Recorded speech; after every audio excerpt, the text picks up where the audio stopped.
আমার নবীর এন্তেকালের আগে আল্লাহ ডিক্লার দিলেন, আজরাইল আগে বন্ধুর কাছে যাও, অনুমতি লও। পৃথিবীর কেউ নাই আমার আপনার কাছে অনুমতি নিবে, অনুমতি নেওয়ার কারো সুযোগ আল্লাহ দিবে না। হুজুর কেন? আল্লাহ চাইলে তো অনুমতি দিয়ে আপনার রূহ নিতে পারে, এটাও পারে, কিন্তু কে কোথায় মরবেন তার কোনো গ্যারান্টি নাই। আসেনি? আর একটু কথা কন, আসেনি? ওরে জন্মিলে মরণ আছে, মরণ একদিন আগে পিছে, মানুষ একদিন মরিয়া যাইব। মরার আগে যে মরাছে তার কি রে আর মরণ আছে গো। মরার আগে যে মরাছে তার কি রে আর মরণ আছে গো। যেমন দয়াল নবী মদিনাতে জিন্দা পূর্ণ জনম লইয়া। আল্লাহু আকবার কর। নবীজির সুলতানিয়াত রূহ মোবারক নেওয়ার জন্য আজরাইলকে আল্লাহ পাঠাইবেন সিদ্ধান্ত নিয়ে ফেললেন। আজরাইল যাইয়া বলো, আমার বন্ধুকে আমি দেখার জন্য আগ্রহী হইয়া রইলাম। আজরাইল হাজির। কোন রেওয়াতে আসছে মা ফাতেমাতুজ জোহরা নবীর পাশে ছিল। আমার নবী কই যাওয়া, দরজাটা খুলে দাও। আজরাইলের জন্য দরজা খুলতে দেরি খাতুনে জান্নাত দেখে চিৎকার দিয়ে আব্বার কাছে আসলে, আব্বা পৃথিবীতে বহু লোক দেখলাম, কিন্তু তার মতন এত ভয়ঙ্কর চেহারা আমি আর দেখলাম না। ও বাজান বলেন না, এটাকে, এটার বাড়ি কোথায়, কোন জায়গায়? লোকটার চেহারার দিকে তাকাইলে অন্তর কেঁপে ওঠে। এত ভয়ঙ্কর চেহারা কি আল্লাহ মানুষে বানাইতে পারে? আমার নবী কেঁদে দিয়ে কয়, খাতুনে জান্নাত ফাতেমা, এটা তো মানুষ না গো, এটা হলো আজরাইল, যিনি বাবা থেকে মা মেয়েকে কেড়ে নেয়, মেয়ে থেকে বাবা মাকে কেড়ে নেয়, যাকে আল্লাহ রূহ কবজ করার দায়িত্ব দিল। রূহটা কবজ করে দুটা জায়গায়, একটা ইল্লিন আর একটা সিজ্জিন। অথচ কিতাবে আসলো নবীজির রূহ মোবারক কবজের আগে আজরাইল হাজির হলেন। দাঁড়াইয়া ডাক দিয়া কয়, নবী গো, আপনি যদি থাকতে চান যতদিন ভালো লাগে থাকতে পারবেন, আর আপনি যদি যেতে চান আল্লাহ আগ্রহী হয়ে রয়েছে আপনার দিদারের জন্য। আমার নবী কয়, আল্লাহ যে জায়গায় আগ্রহী হয়ে পাঠাইলো আমি যেতে চাই, কিন্তু আজরাইল রে, আগে আমারে কথা দাও, জবান দাও। কি কথা দিতাম নবী গো? এক নম্বর জবান দিবা, আমার ইমানদার উম্মতেরা যখন মৃত্যুর দুয়ারে হাজির হবে, তাদের রূহটা কবজ করার টাইমে যেই যন্ত্রণা লাঞ্ছনা দিবা, ওই কষ্টটা আমি নবীর দিয়া রূহটা লইয়া যাও, আমার বিন্দু পরিমাণ দুঃখ থাকবে না রে। তোমার খেলা চমৎকার, নাফাকে মানুষ বানাইয়া বসাইছো বাজার রে, কি খেলা খেলাইছো দয়াল রে।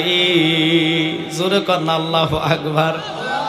তুমি নির্দোষী রে দোষী বানাই দিলা দয়াল ববের জেলখানায়।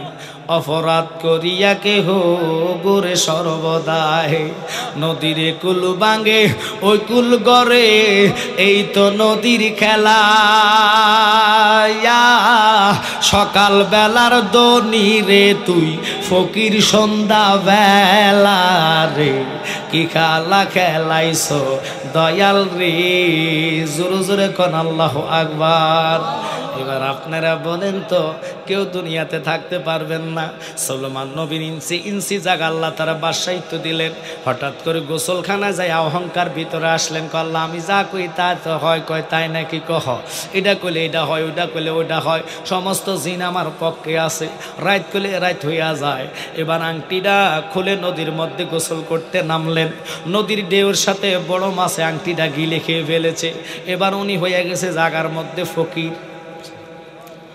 ছিল সারা জাহানের বাদশাহ, শয়তান জিনের সুরুত ধরে আয়সা কয়, তোমাকে মারবো, তোমাকে ধরবো। দৌড়াইতে দৌড়াইতে দৌড়াইতে দৌড়াইতে দৌড়াইতে সুলাইমান নবী জালুয়া ফাড়াতে ঢুকলেন। ঢুকার পরে কোনো রকম বাঁচলেন। জালুয়াদের সর্দারকে লোকটারে মনে হয় ভালো লোকের, ভালো পরিবারের লোক, দেখতে চেহারা সুন্দর, বাদশাহীর মতন দেখা যায়, কিন্তু সুলেমান নবী পরিচয় দেয় না। কেন দেয় না? এই জন্যে কয় আমি দিতে গেলে যদি আমার মারধর করে অথবা খারাপ ভালো থাকতে পারে। বাদশাহ ডাক দিয়া কয়, তিনি অর্থাৎ জালুয়াদের সর্দার কয়, ও তোমার বাড়ি কোথায়? কয় আমার বাড়ি নাই, আমার ঘর নাই, বাবা নাই, সম্পত্তি নাই, আমি রাস্তার ফকির, যদি দয়া করে আশ্রয় দাও আমি তোমাদের কাছে কিনার পাইমু। কথাটা বলতে দেরি ওই সর্দারের মনের মধ্যে প্রেম জাগলো। আল্লাহ পারে না এমন কোনো কাজ নাই, কিন্তু তার চেহারার মধ্যে ব্যবসায়িত্ব ভাব দেখা যায়। বাজান যেমন আমার বাজান বিপি সাহেব আলাদায়, ওনাদেরকে চিনা যায়, দেখলে সম্মানী ব্যক্তি বোঝা যায়। কথা কন্যাকা দিন খামারি রোয়া লাগায়, বদিল্লা ফড়া লেখা নাই, টাইট টুই লাগাইয়া কোট লাগাইয়া বাজান হাইটে মানছে বইতে হিতে, এটা পাগল হয়ে গেছে। কথা কন্যাকা কারণ যারা যেটা মানা না হেটা গায়ে দিলে বুঝবেন না, কইবেন এটা পাগল। কথা কন্যাকা সুলেমান নবীরে আল্লাহ কয় আমি পারি না এমন কোনো কাজ নাই। জাগা জালুয়া পাড়ায় নিয়া ওখানে আশ্রয় দিলেন। আল্লাহ কয় তোমারে আমি দেখতেছি, দেখি তুমি কি করো। জালুয়াদের সাথে বছরকার বছর কাটাইলেন। অবশেষে সর্দার কয় বাবা রে, এই বাসে বসে খাইলে তো তোমারে কেউ খাওয়াইতো না, চলো তুমি আমার সাথে চলো মাছ ধরার জন্য। আল্লাহ জাল টেনে মাছ ধরবেন। আপনাকে দেশে এটা কি কয়? জালুয়া কয়। কথা কন্যাকা আমরার কুমিল্লার ভাষায় জাল্লা, আমরা করে কি কয়? জাল্লা কয়। ও বাজান বুঝে নেন কেন বললাম। কোথায় রাজা, কোথায় আসলো বাদশা হইয়া। সুলেমান নবী, যেই নবী এমন পাওয়ার ছিলেন, সিংহাসনে বৈশা কয় কে আসো?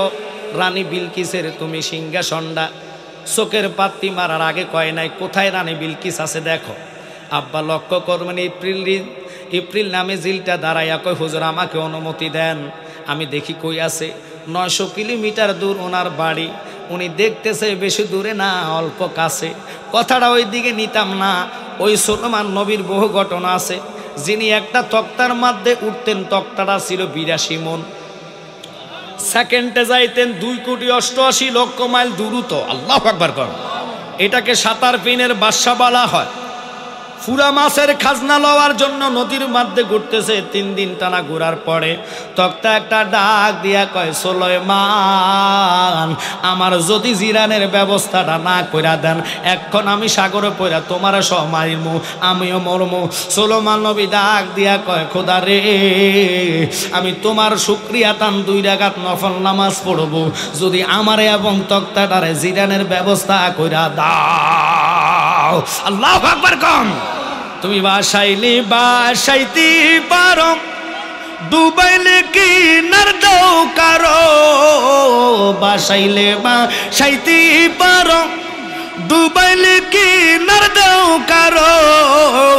যাহা ইচ্ছা তাহাই করো, তাই তো তোমায় সেবি আমি।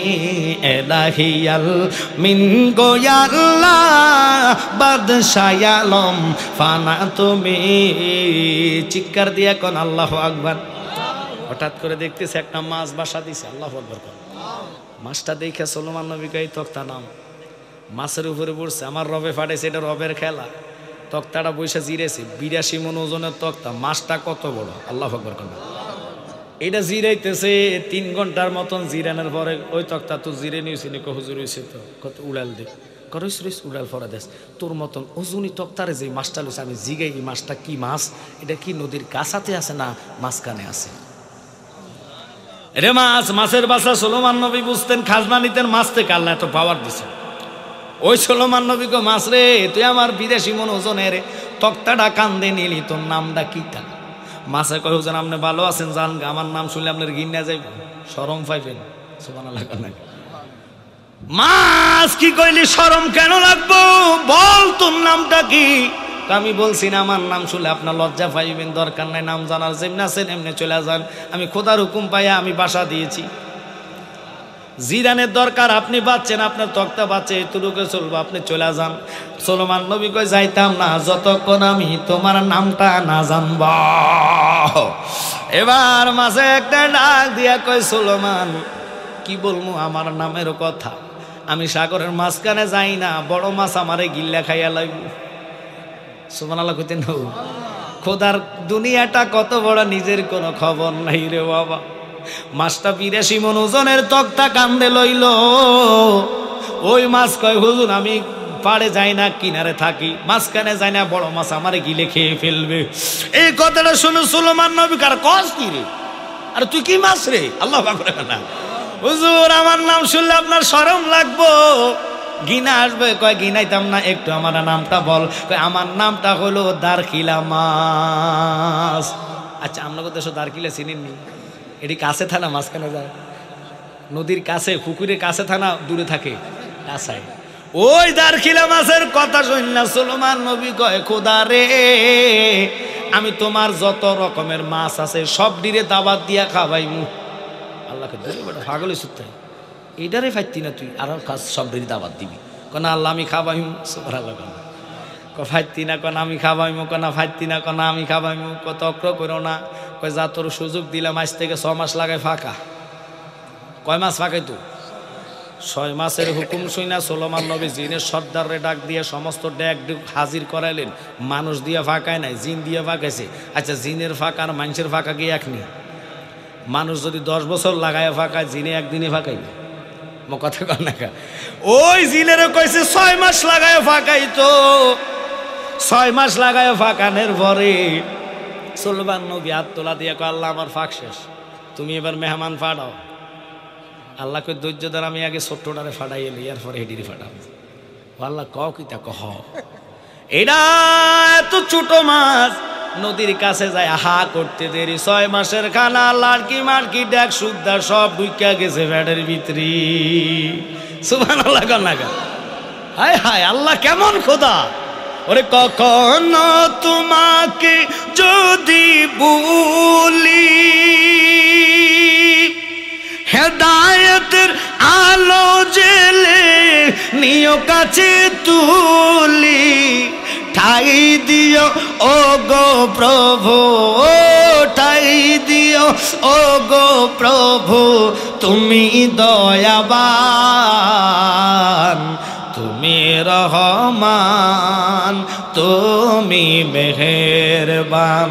বলে নন্দ গায়ে না শুধু তোমার গুণগান, বুঝে বুঝে না কবুশাল। একসাথে কোন আল্লাহু আকবার।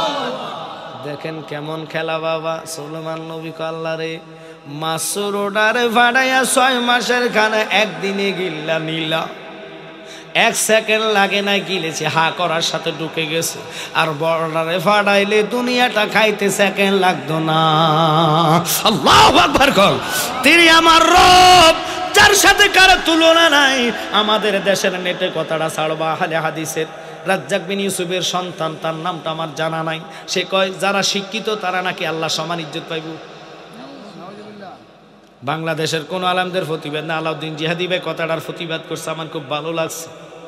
আচ্ছা কোন তো আল্লাহর সাথে যত বড় শিক্ষিত তুলনা করা যাবে? লা শারিকা লা, খোদার সাথে কারো শরীক নাই, অথচ সে কত বড় বেফতার। ওই বেফতাররা এখন কয় বুকে হাত দিয়া নামাজ পড়া যায়, নাউজুবিল্লাহ কন। ওরাই কয় 8 রাকাত তারাবি, কদিন পরে কব তারাবি নাই। এই সমস্ত আহলে হাদিসের কথা বিদেশ থেকে উন্না দেশে এসে এখন বিদেশিরা কয় 8 রাকাত নামাজ। আরে বাজান রে, অথচ কোরআন দিলে কোরআন রিডিং পড়তে পারতো না। কথা কন না কা? ওরাই ফতুয়াবাজি করে। আজকে আদমপুর উত্তর পাড়া, সম্ভবত এটা কথা কন না কা? উত্তর পূর্ব পাড়া নাকি উত্তর পূর্ব পাড়া বা উত্তর পাড়ার এই যে আপনারা যারা বলছেন সবাইকে বলবো, শাহজালাল আরও 720 বছর আগে আসছে। তিনি যদি 20 রাকাত তারাবি পড়তে পারে, তিনি যদি এই দেশে ইসলাম আনতে পারে, উনি ভুল করলে আমরা ওনার ফতে আসি, উনি জাহান নামে গেলে আমরা জাহান নামে যাইতে রাজি আছি, কিন্তু শাহজালালের কদম ছাড়তে রাজি না। আল্লাহু আকবার বলেন। আপনারা আমার কথা একমত আছেন কিনা? হাত তোলা দিয়ে দেখুন। নারে তাকবীর, নারে রিসালাত, আহলে সুন্নাত ওয়াল জামাত। নবী ওলির দুশমনেরা সবাই বলেন মারহাবা। তাহলে এবার বলেন তো, শাহজালাল যদি ভুল করে আমরা ভুল করতে রাজি আছি, কথা কন ঠিক কিনা? খোদার দ্বারা বড় দ্বারা আল্লাহর হাবিবের সামনে আজরাইল দাঁড়িয়ে আছে, কথাটা মনে আসেনি? এখানে রাখলাম। আজরাইল সালাম দিয়ে কই ইয়া রাসূলুল্লাহ, নবী গো ইয়া হাবিবাল্লাহ, এমন একটি মরণ যন্ত্রণা আপনি চাইছেন আপনার উম্মতকে, উম্মতের যন্ত্রণা লাঞ্ছনা কষ্টগুলো আপনি ভাগীদার হওয়ার জন্য। নবী আপনি কেন এত উম্মতের পাগল বলেন না আমারে? কয় আমি কেমন পাগল, আমার আল্লাহ 99টা ভালোবাসা তৈরি কইরা একটা ভালোবাসা আমার অন্তরে দিয়া দিয়েছে, আর 99টা ভালোবাসা খোদার কাছে রাইখা দিছে। ও বান্দা যদি কোনোদিন তাহাজ্জুদের বিছানায় কবিরা সগীরা গুনার জন্য মাফ চায়, আমার খোদা রহমানের নামের খাতিরে তারে রহমতের কোলে তুইলা আল্লাহ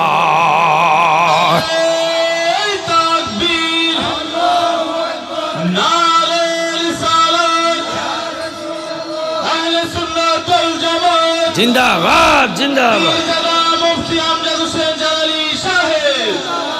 বাজান খুব ভালোবাসার প্রেম নিয়ে বসবেন। রাহমাতাল লিল আলামিন নবীর সামনে আজরাইল যখন দাঁড়ালেন, আজরাইল বারবার বলে যত যন্ত্রণা লাঞ্ছনা আছে আমাকে দিয়া দাও, আমার উম্মতরে দিবা না। আমার নবীর কান্দা দেখে আজরাইল কয় নবী আপনি জানেননি আল্লাহ আমারে আগে সাবধান করছি, আপনি এমন নবী বেয়াদুফি করলে আমার ফেরেশতাগিরি থাকবে না, ক্যান্সেল করে দিবে আমার ডিউটি সহবাদ। ও নবী গো, যে আল্লাহ তোমারে ভালোবাসা দুনিয়া বানাইলো, যে আল্লাহ তোমারে পছন্দ করে লামো কামে নিয়েছে, যে আল্লাহ তোমারে ভালোবাসা তোমার আঙ্গুলের ইশারা চন্দ্র দুটা ভাগ করেছে, যে আল্লাহ তোমারে ভালোবাসা তোমার জুতা মোবারকের দুলি আরশের গায়ে লাগাইছি, তুমি এমন নবী কোন নবীর সাথে তোমার তুলনা হবে না। বেমেসাল বেমেসাল বেমেসাল, কারণ নবীর সাথে নবীর মেচাল হবে না। এমন নবীরে যারা আমার মতন কইব এরাই হলো বাংলাদেশের জাহিল, এদের ইমানে ভাইরাস। কথা বলেন ঠিক কি না? আরে নবী তো আমার মতো না, কোন নবীদের মতোই নবী না। আদম নবীর তুলনা করবেন নট। কালকে আমি আলোচনায় বলেছি আদম নবী থেকে আমরা সৃষ্টি। মা হাওয়ারে বানাইছে হাড্ডি দিয়া, আদম রে বানাইছে মাটি দিয়া। যুবকরা শুনবা, ওই মা হাওয়া হাড্ডির তৈয়ারি, মাটির তৈয়ারি কোনো মৌলবি কইতো না। আদম হইল মাটির তৈয়ারি, বানাইয়ে এক জায়গায় রাখলেন। সৌন্দর্য দেখে বাবা আদম হাত পারতেছে। আল্লাহ কয় খবরদার আদম এদিকে শ্বাস কেন, তোল্লাই তো এটা হারাম জায়েজ নাই। কয় খোদা ফাটাইছো কেন, জান্নাতের মধ্যে আমি ছাড়া তো কেউ ছিল না। কয় এটা তোল্লাই কে ফাটাইছি, তাহলে আমি ধরলে কেন গুনাহ হইব। কয় এটা জায়েজ করতে হলে তোমার এজাব লাগবো, কবুলিয়ত লাগবো, তোমার মোহরানা লাগবো। ও আল্লাহ আমি তো জান্নাতে আছি, মোহরানা আমি পাইবো কই? কই মোহরানা আমি রেডি করে রাখলাম। আমি আগে জিব্রাইল মিকাইল ইসরাফিল তিনজনে পাঠাবো। জিব্রাইল হলো বাবারে আপনার কি কই যে আমরা দেশে কাজী যেইভাবে বিয়া পড়া, জিব্রাইলে দায়িত্ব দিল বিয়া পড়ানোর জন্য, আর ইসরাফিল মিকাইল হলো সাক্ষী। সুবহানাল্লাহ কন্যা। এবার আদম বাবা কয় আল্লাহ মোহরানা পাইব কই? কয় মোহরানা আমি রেডি রাখছি। কয় কি মোহরানা? কয় একবার নয়, দুবার নয়, তিনবার নয়, মতান্তরে 9 বার অথবা 11 বার আমার বন্ধুর উপরে দুরূদ শরীফ পড়লে আমি আল্লাহ তোমার মোহরানা দাবিটা মাফ কইরা দিব। দরুদ পড় দরুদ পড় রে, সালাম জানাই সোনার মাদিনায়। দরুদ পড় দরুদ পড় রে, সালাম আজে পড়িবে দুরূদ একবার, 10টি গুনাহ মাফ হইবে, 10টি রহমত নাজিল করিবে। দরুদ পড় দরুদ পড় রে, সালাম জানাই সোনার মাদিনায়। আদম বাবার মোহরানা টাকা নয়, জান্নাত নয়, জাহান্নাম নয়, খোদার কোনো কার্যকলাপে আল্লাহ কয় আমার কোনো সৃষ্টি নয়। ওটা হলে আমার জবানে কুদরতি জবানে যে দুরুদ বাহির হয়, ওই দুরুদ বা 9 বার অথবা 11 বার তুমি পড়ো, তোমার মোহরানা দাবি আদায় হইয়া যাবে। ওই দুরুদরে আমরা দেশের কিছু মৌলবীরা বেদাত কয়, দুরুদরে জায়েজ কয় না, মিলাদ পড়া পছন্দ করে না। আছে কি নাই? একটু জোরে কইলে ভালো, আছে কি নাই? তাহলে আপনারা বিবেক খরচ করে বলবেন ওই সমস্ত আলেমদের কথা শুনে যারা আমল করবে তাদের আমলে ন্যাক হবে না। ভালোবাসা থাকলে ডিস্টার্ব করবো না, মানুষ যেখানে থাকক থাকক, কারণ ভালো লাগলে বসবে, না হলে এমনি থাকক, তারপরও প্রেমিকেরা বসবে।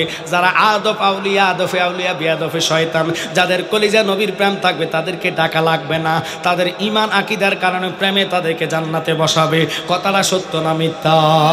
তাই ভালোবাসা নিয়ে রাহমাতাল লিল আলামিন নবীজির ইন্তেকালের কথার দিকে গেলাম। আমার নবী কেমন নবী, মৃত্যুর যন্ত্রণা আমার আপনার কেমন হবে তা জানেন না। আজরাইলকে দেখার সাথে কিতাবে আসছে 360টা রক ঠাস ঠাস করে ছিঁড়া যাইব। তাফসিরে মাজহারি আল্লামা ইমাম সানাউল্লাহ পানিপতি 558 পৃষ্ঠার মধ্যে বলছে, এই জন্য মুর্শিদ ধরে মৃত্যুর দুয়ার যাও। মুর্শিদ হলো টাওয়ার, ইমান হইল নেটওয়ার্ক। ওই মুর্শিদের সুরত নমুনা লইয়া আমার কামলিওয়ালা নবী যখন মৃত্যুর দুয়ারে আসবে রে, আজরাইল কলিজাটা কাইটটা যদি রুহুটা বাহির করে, নবীর দিদারের কারণে যাররা পরিমাণ টের পাইতা না। আল্লাহু আকবার। কম ওরে মা আয়েশা ডেকে বলেন, নবীর প্রেমের বিরহেতে কলিজা কাইটা রুহু নিলে টের পাবে না। ও মন জানো না হাদিসে পাকের বর্ণনা, একসাথে কন্যা আল্লাহু আকবার। মা আয়েশা খাদিজাতুল কুবরা নবীর বিবি ছিলেন, ওই মৃত্যুর দুয়ারে একমাত্র সাক্ষী ছিলেন খাতুনে জান্নাত ফাতেমা। আজরাইলকে দেখে চিৎকার মারলেন, ভয়ে বসে বসে কাঁদতেছে। আজরাইলকে নবী আমি চলে যাইমু, আমার তেমন সময় নাই। রাহমাতাল লিল আলামিন নবী কই তোমারে একবার বলছি আমার রূহ নিবা, তবে আমার সাথে জবান দাও। আমার উম্মতের যত লাঞ্ছনা যন্ত্রণা ইমানদারের থাকবে, আমি নবীরে দিয়া রূহ লইয়া যাও, তোমার কোনো আপত্তি, আমার রূহ থাকবে না, নিয়ে যাইবা, আমার কোনো আপত্তি নাই, টেনশন নাই। এবার আজরাইলকে হুকুম করলেন, আল্লাহ খবরদার তুমি আমার বন্ধুর বুকের উপরে হাত রাখবা, বুকের মধ্যে হাত লাগাইবা না। আজরাইল কো কেন গো মাবুদ? কয় তুমি কি জানো না যে নবীর নূর দিয়ে আমি তোমারে বানাইলাম, যেই নবীর নূর দিয়ে চন্দ্র বানাইলাম, সূর্য বানাইলাম, আসমান বানাইলাম, লৌহ বানাইলাম, ৮০,০০০ আলম বানাইলাম, ১৮,০০০ মাখলুকাত বানাইলাম। যেই নবীর আমি কোরআনে বলেছি কাদ জাকুম মিনাল্লাহি নূর। আল্লাহু আকবার। কর শুধু নবী নূরে নয়, আমি আল্লাহর জাতি নূরের জ্যোতি। একসাথে কোন আল্লাহু আকবার। ওই আজরাইল কার বুকে তুই হাত রাখবি? বন্ধুর নূর দিয়ে জাহান্নামের আগুন আমি ঠান্ডা করব। এই বন্ধুর আজকের প্রেমের আগুন দিয়া জাহান্নাম আমি ঠান্ডা করব। জান্নাত নবীর নূর দিয়া বানাইলাম, আরশ কুরসি নবীর নূর দিয়া বানাইলাম। এখন তার প্রমাণ দিতে গেল লম্বা ঘটনা। এই যে আপনার মাস চলতেছে রজবের মাস, ২৭ তারিখ নিয়ে গেলেন প্রথম পর্দা ৭০,০০০ নূরের প্রথম পর্দাটা কুহুতুর পাহাড়ের দিকে ছুঁড়ে মারলেন। একটা সেকেন্ড লাগে নাই, কুহুতুর পাহাড়টা জ্বলে সারকার হইয়া গেল। এবার বলবেন হুজুর এটা কিভাবে? ওই মুসা কালিমুল্লাহ কথা বলার জন্য, নূর দেখার জন্য গেলেন। ওখানে মুসা কালিমুল্লাহ টিকলেন না, মুসা কালিমুল্লাহর জুব্বার মধ্যে আগুন ধরে গেলেন। নবীর নূর, আল্লাহর নূরের প্রথম ৭০,০০০ পর্দার প্রথম পাওয়ারটা তিনি চলতে পারলেন না, সইতে না পারে জুব্বায় আগুন ধরলেন। কথাটা খুব খেয়াল করে বসবেন বাবা। অথচ আমার নবী প্রথম পর্দা নয়, দ্বিতীয় পর্দা নয়, তৃতীয় পর্দা নয়, ৭০,০০০ নূরের পর্দা শুরুতে হাক্কি লইয়া লামকাম চলে গেলেন। আল্লাহ ডাক দিয়া কো কাবা কা হুসাইন আও আদনা, বন্ধু এত দূরে কেন, আর একটু কাছে আসেন। সুবহানাল্লাহ কন। আমার নবী যেতে যেতে আল্লাহর একেবারে নিকটতম চলে গেলেন। ওই নবীর নূর দিয়ে আজরাইল তোরে আমি বানাইলাম, বুকে হাত দিলে জ্বলে সারকার হইয়া যাইবা। আজরাইল একাত উপরে হাতটা ধরার আগে আমার নবী চিৎকার দিয়া কান্দে, আজরাইল রে এত কেন কষ্ট লাগে রে? তুমি কেন আমার বুকুর উপর উহুদ পাহাড়টা চাপায়া ধরে রাখছ? আজরাইল কো নবী গো আমি এত বড় বিয়াদব নই, আমি কেন তোমার উপরে এত বড় পাহাড়টা চাপায়া দিমু? কয় না হলে আমার এত কষ্ট লাগে কেন? নবী কয় এত কষ্ট যন্ত্রণা লাগে কেন? ও আজরাইল বলস না রে, আমার উম্মত কেমনে রে সহ্য করব? নবী তখন উম্মত রে বলে নাই, উম্মতের প্রেমে নবী কয় আজরাইল এত কষ্ট দাও কেন? কয় নবী গো সবচেয়ে এহসান ইন্তেকাল আপনার, আপনার রুহটা আমি কবজ করতে পারি না, আমি শুধু হাত ধরবো, আল্লাহর হুকুমে রুহ ট্রান্সফার হয়ে আমার হাতে আসবে। আমি আপনার বুকে হাত লাগানে আমার সাহস নাই। স্পেশাল এন্তেকাল আপনার আল্লাহ দিবে। আল্লাহ চাইলে রুহুকে হুকুম করলে আজরাইল ছাড়া রুহু বাইর হতে পারেনি। আরে জোরে কোন পারেনি? এই বিশ্বাস আমাদের আসেনি? আল্লাহ আজরাইল কো আল্লাহ তোমার বন্ধুর রুহুটা আমি কেমনে কমক, হাতের মধ্যে তুমি কালিমা অঙ্কন করো আর আমার বন্ধুর বুকের উপরে হাতটা ধরে রাখো, চলতে আর নিয়াত রুহুটা আমি তোমার হাতের মধ্যে পৌঁছায়া দিব। আজরাইল রুহুটা ধরে হাতটা ডেবে যাচ্ছে। আজরাইল একটা চিৎকার দিয়ে কয় আল্লাহ জীবনে বহু রুহু আমি কবজ করলাম, কিন্তু এই রুহুর মতন ওজনের রুহু আমি পাইলাম না। আমার হাত ডেবে যাচ্ছে। আমার আল্লাহ কয় তুমি ডাইন হাতের নিচে বাম হাত চাপা ধরিয়া ধরো, দইরা ওই রুহুর দিকে তাকাইয়া 11 বার দুরূদ শরীফ আদায় করো। দুরূদ শরীফ যখন পড়লেন রুহটা হালকা হইয়া গেলেন। এই রুহুর জন্য নিয়ে গেলেন কোথায়? জান্নাতের মধ্যে। এমন কোন জায়গা নাই জান্নাতে যে রুহুটা রাখবে। আল্লাহ কয় জি ও আজরাইল কই যাচ্ছ? কয় রুহু থোয়ার মতন পবিত্র জায়গা নাই। কয় আমি জায়গা বানাইছি না, একটাই জায়গা, ওইটা হলো আমার বন্ধু মোস্তফার দেহ মোবারক। রুহু আবার নবীর দেহ মোবারকে ঢুকাইয়া দিলেন। বুখারী শরীফের মধ্যে আছে ওরে আবু বকর ছিলেন নবীর সাহাবী। এই নবীর ইন্তেকালের পরে দেখেন মুখখানি ই কেন লড়ে চড়ে নবীর ঠোঁটখানি। এই নবীর মুখের কোণে কালা গায়া শোনে আমার উম্মতকে দেখি ওরা বানাও, আমার উম্মত যেন দোজখে যায় না। নবী ইন্তেকালের পরে তোমারে আমারে বলে নাই ওই নবীর ভালোবাসা আমরা চাই কি চাই না? আওয়াজ হয় নাই, জোরে কোন চাই কি চাই না? আরে নবী আমার উম্মতের দিওয়ানা তোমরা জানো না, নবী আমার ইশকের দিওয়ানা। বলে নবী আমার ইশকের দিওয়ানা তোমরা জানো না, নবী আমার উম্মতের শরীয়তে সরাজারি তরিকতে নবীর বাড়ি, হাকিকতে নবীজির ঠিকানা তোমরা জানো না, নবী আমার ইশকের দিওয়ানা। বলে নবী আমার ইশকের দিওয়ানা তোমরা জানো না, নবী আমার ইশকের দিওয়ানা। ওই নবীর ইশকে দিওয়ানা হইবেন আমি জালালি মিছা কই না, আল্লাহর হাবিব এখানে হাজির। সুবহান। আমরা দুই চোখে দেখি না, কোরআন কয় আন্নাবী আওলা বিল মুমিনিনা মিন আনফুসিহিম। ইমানদারের জানের চাইতে নবী নিকটে। এখন ইমানদার হইতে হলে কি লাগে? ইমানদার হইতে হলে জান প্রাণ মাল দিয়ে নবীকে ভালোবাসা লাগবো। এই জান প্রাণ দিয়া ভালোবাসার লোক আজকে আদমপুর আমি পরীক্ষা করবো। যদি হয় 10টা মিনিট সময় চাই, আল্লাহ ও রাসূলের প্রেমে একজন বলবেন হুজুর আমার মাও নাই। আজকে যেহেতু কবরবাসীর স্মরণে ইসালে সফ, ওই ইসালে সফের